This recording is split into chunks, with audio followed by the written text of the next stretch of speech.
మంత్రి శ్రీధర్ బాబు గారు ఒక 50 మంది సంఘ నాయకులను పిలిపించి మీ సమస్యలు ఏందో చెప్పండి మేము తీరుస్తామని ఆ రోజు రాసుకున్నాడు. తర్వాత మేనిఫెస్టోలో పెట్టిండు. డ్రైవర్లకు సంబంధించిన సంక్షేమ బోర్డు ఏర్పాటు చేస్తామని ఓలా, ఊబర్, ర్యాపిడో, పోర్టర్ లాంటి కంపెనీలకు ధీటుగా మన తెలంగాణ ప్రభుత్వమే ఒక యాప్ తీసుకొస్తుందని మేనిఫెస్టోలో పెట్టిండు.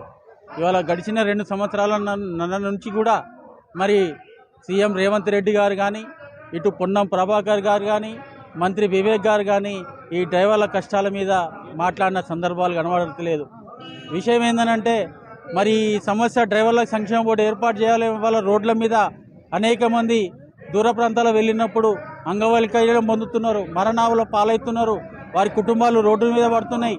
వాళ్ళకు సంక్షేమ బోర్డు ఏర్పాటు చేయండి, మేమున్నాం, మీ సావకు ముందైనా సచ్చిన తర్వాతైనా మేమున్నామని ఒక ధీమాతోటి ఒక సంక్షేమ బోర్డు ఏర్పాటు చేయండి అని చెప్పేసి అని ఎన్నేళ్ళుగా ఉన్న పోరాటంలో మరి కాంగ్రెస్ ప్రభుత్వం మాట ఇచ్చి వాళ్ళ మాట దప్పుతున్న పరిస్థితి.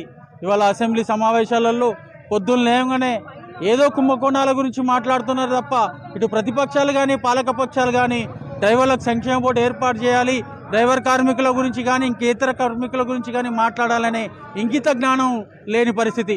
మొన్న ఒకసారి టీఆర్ఎస్ పార్టీ కేటీఆర్ గారు ఇందిరా పార్క్ దగ్గరకు వచ్చినప్పుడు చెప్పిండ్రు, మీ రవాణా రంగం తెలుసుకుంటే మా టీఆర్ఎస్ ప్రభుత్వాన్ని పక్కన పెట్టేసిండ్రు అని చెప్పిండు.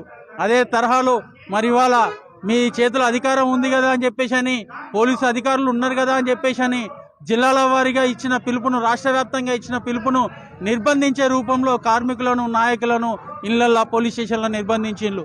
ఇవాళ మా సంఖ్యాబలం తక్కువ కనిపించవచ్చు ఇక్కడ, కానీ కార్మికుడు కన్నెర చేస్తే మాత్రం రేపు భవిష్యత్తులో మా రవాణా రంగ సమస్యలు కనుక తీర్చకపోతే మేము ఖచ్చితంగా మీ ప్రభుత్వాన్ని మట్టి పాలు చేయడం ఖాయమని చెప్పేసి కూడా రవాణా రంగం ద్వారా మీకు నేను తెలియజేస్తున్నాను. అదే సమయం దౌర్జన్యం చేస్తున్నాయి, వాళ్ళు ధరలు ఇవ్వలేకపోతున్నారు, మీ కనీస బాధ్యత కూడా లేని పరిస్థితిలో ఉంది. యాజమాన్యాలను పిలిచి డ్రైవర్ల సమస్యలు, వాళ్ళకు సంబంధించిన ధరల విషయంలో మాట్లాడాలి, న్యాయం చేయాలని చెప్పేసి ఏ అధికారికి కూడా మంత్రికి కూడా లేని పరిస్థితి. అదే సమయంలో మరి వాళ్ళ రాష్ట్రానికి కానీ దేశానికి కానీ వెన్నుముక లాంటి ఆర్థిక వ్యవస్థ సృష్టిస్తున్న డ్రైవర్ రంగాన్ని మీరు కించపరుస్తున్నారు. ఇంకొకటి ఏంటంటే ఇవాళ రేడియం స్టిక్కర్ పేరుతో ఒక కుంభకోణానికి తెరదీసిండు. 1,000 రూపాయలకు సంబంధించిన రేడియం స్టిక్కర్ని 5,000కు అమ్ముకునే విధంగా ఒక ప్రైవేట్ కాంట్రాక్ట్. తెలంగాణ రాష్ట్ర క్యాప్స్ ప్రొటెక్ట్ ట్రేడ్ యూనియన్ రాష్ట్ర ప్రధాన కార్యదర్శి.